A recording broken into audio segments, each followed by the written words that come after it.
बहुत साल पहले पर्सिया के एक शहर में कालीन का एक व्यापारी रहता था। उसके दो बेटे थे, कासिम और अली बाबा। उसका व्यापार अच्छा चल रहा था, लेकिन कुछ समय बाद उसकी मौत हो गई, जिसके बाद बड़े बेटे कासिम, जो कि लालची व्यक्ति था, उसने सारे व्यापार पर कब्जा कर लिया और अली बाबा को घर से निकाल दिया। जिसके बाद अली बाबा और उसकी बीवी दूसरी जगह जाकर रहने लगे और गरीबी में जीवन बिताने लगे। अली बाबा जंगल में लकड़ियां काटकर बेचता था और अपनी बीवी और बच्चों का पालन पोषण करता था। ये सब ऐसे ही चल रहा था कि एक दिन अली बाबा जंगल में लकड़ियां काट रहा था, तो उसने 40 घुड़सवार को जंगल में से गुजरते हुए देखा। वो एक पेड़ के पीछे छिपकर ये सब देखने लगा। उसने देखा उन सभी घुड़सवार के साथ एक पोटली थी और उनके पास खंजर भी था, जिससे अली बाबा समझ गया कि यह सब चोर है। वो उन सभी को देख ही रहा था कि वो सब 40 चोर एक छोटी पहाड़ी के सामने जाकर रुक गए। उन चोरों के सरदार ने पहाड़ी के सामने जाकर खुल जा सिम सिम बोला, जिसके बाद पहाड़ी में से एक खुफिया दरवाजा खुल गया और सारे चोर अंदर चले गए और वो दरवाजा बंद हो गया। ये सब देखकर अली बाबा बहुत हैरान हो गया। वो उस पहाड़ को ऐसे ही कुछ समय देख रहा था कि वो खुफिया दरवाजा फिर खुला और उसमें से 40 चोर निकले। उनके सरदार ने पहाड़ी से कहा कि बंद हो जा सिम सिम, जिसके बाद वो खुफिया दरवाजा बंद हो गया और 40 चोर वहां से चले गए। अली बाबा को बहुत जानने की इच्छा हुई कि आखिर उस पहाड़ के खुफिया दरवाजे के अंदर क्या है।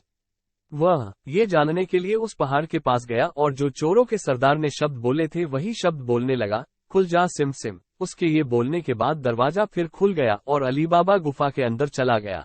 गुफा के अंदर अली बाबा ने जाकर देखा कि गुफा में बहुत सा सोना, चांदी, हीरे, जवाहरात और सोने के सिक्के रखे थे। वो ये सब देखकर बहुत खुश हो गया। उसको समझ आ गया था कि सभी चोर अपनी चोरी और लूट का माल उस पहाड़ी की गुफा में छुपाते हैं। उसने कुछ सोने के सिक्के एक पोटली में भरे और बंद हो जा सिम सिम बोलकर उस गुफा का दरवाजा बंद करके वहां से चला आया। उसने ये सारी बात जाकर अपनी बीवी को बताई और वो सिक्के दिखाए, जिससे उसकी बीवी बहुत खुश हो गई। अली बाबा ने अपनी बीवी को सोने के सिक्के गिनने के लिए अपने बड़े भाई कासिम के घर जाकर तराजू लाने के लिए कहा और बोला कि किसी को इस बारे में न बताए। अली बाबा की बीवी तभी कासिम के घर गई और उसकी बीवी से तराजू अनाज तोलने के लिए मांगा। कासिम की बीवी बहुत चालाक औरत थी। उसको शक हुआ कि इन गरीबों के पास इतना अनाज कहां से आया, तब उसने तराजू के नीचे थोड़ा सा गोंद लगाकर उसको दे दिया। रात को अली बाबा और उसकी बीवी ने सोने के सिक्के तोले और सुबह वो तराजू कासिम की बीवी को लौटा दिया। कासिम की बीवी ने जब तराजू उल्टा करके देखा तो उसको एक सोने का सिक्का उसमें चिपका हुआ मिला। उसने यह बात अपने पति को बताई। ये बात सुनकर कासिम अपने भाई अली बाबा के पास गया और उसको सहानुभूति दिखाकर उससे सारा राज जान लिया। अली बाबा ने उसको सारी बात बताने के साथ दरवाजा खोलने के लिए खुफिया शब्द खुल जा सिम सिम भी बता दिए। कासिम ये सब जानकर अपने साथ कुछ खच्चर को लेकर उसी पहाड़ी के पास चला गया। उसने खुल जा सिम सिम बोला और दरवाजा खुल गया, जिसके बाद वो उसके अंदर चला गया। उसने अंदर जाकर बहुत सारा खजाना देखा और उसने बहुत सारा खजाना भर लिया, लेकिन जैसे ही वो उस गुफा से निकलने के लिए वो खुफिया शब्द बोलने लगा तो वह ये शब्द भूल गया, जिससे वो उस गुफा में ही बंद हो गया। और कुछ देर बाद 40 चोर आए और दरवाजा खोलकर अंदर आए तो उन्हें कासिम मिला।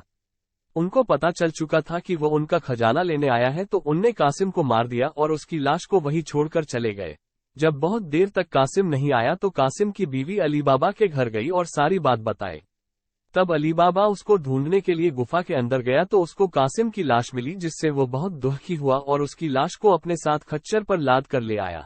उनने यह बात किसी और को न पता चले, इसके लिए कासिम की मौत बीमारी से हुई यह बहाना बनाया। कासिम की याद में कुछ समय बाद उसकी बीवी भी मर गई। जब 40 चोर गुफा में लौटे तो वहां पर कासिम की लाश को वहां पर न देखकर यह समझ गए कि इस गुफा के बारे में किसी और को भी पता चल चुका है। उनके सरदार ने शहर में जाकर पता लगाने के लिए कहा कि जिसकी भी मौत अभी हुई है उस घर का पता लगाए। जिसके बाद एक चोर ने शहर जाकर पता किया तो उसको अली बाबा के घर के बारे में पता चला, जिससे वो उस घर के दरवाजे पर एक क्रॉस का निशान बनाकर चला गया, जिससे सुबह उस घर की पहचान करके उस घर के सभी सदस्यों को मार सके। जब अली बाबा की बीवी ने अपने दरवाजे पर क्रॉस का निशान देखा तो वो समझ गई कि कुछ तो गड़बड़ है और अपने आसपास के सभी घरों में वही निशान बना दिए।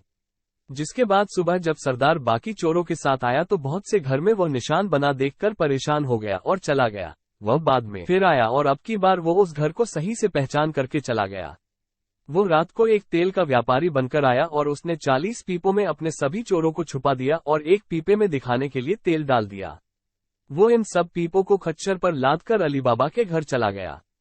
उसने अली बाबा को खुद को तेल का व्यापारी बताकर रात में रुकने की जगह मांगी और तेल का भरा हुआ एक पीपा भी दिखाया। अली बाबा ने उसको तेल का व्यापारी जानकर उसके रात में रुकने की बात मान ली और उसको खाना भी खिलाया।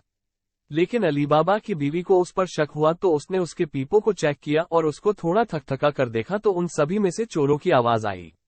तब अली बाबा की बीवी ने तेल का भरा हुआ पीपे में से तेल लिया और उसको अच्छे से गर्म करके उन सभी 40 चोर वाले पीपों में डाल दिया, जिससे उन सभी चोरों की मौत हो गई। जब उनके सरदार ने रात में आकर अपने चोरों को बाहर निकलने की आवाज दी तो कोई आवाज नहीं आई, जिससे उसने पीपा खोलकर देखा तो सब चोर मरे हुए थे। ये देखकर वो बहुत डर गया कि अली बाबा उसको भी न मार डाले। इसी डर के मारे वह वहां से भाग गया और बहुत दूर चला गया। सुबह अली बाबा की बीवी ने सारी बात अली बाबा को बताई। अब 39 चोर के सब खजाने का मालिक केवल अली बाबा ही था और जिससे वह बहुत अमीर हो गया और खुशी खुशी अपने बीवी और बच्चों के साथ रहने लगा।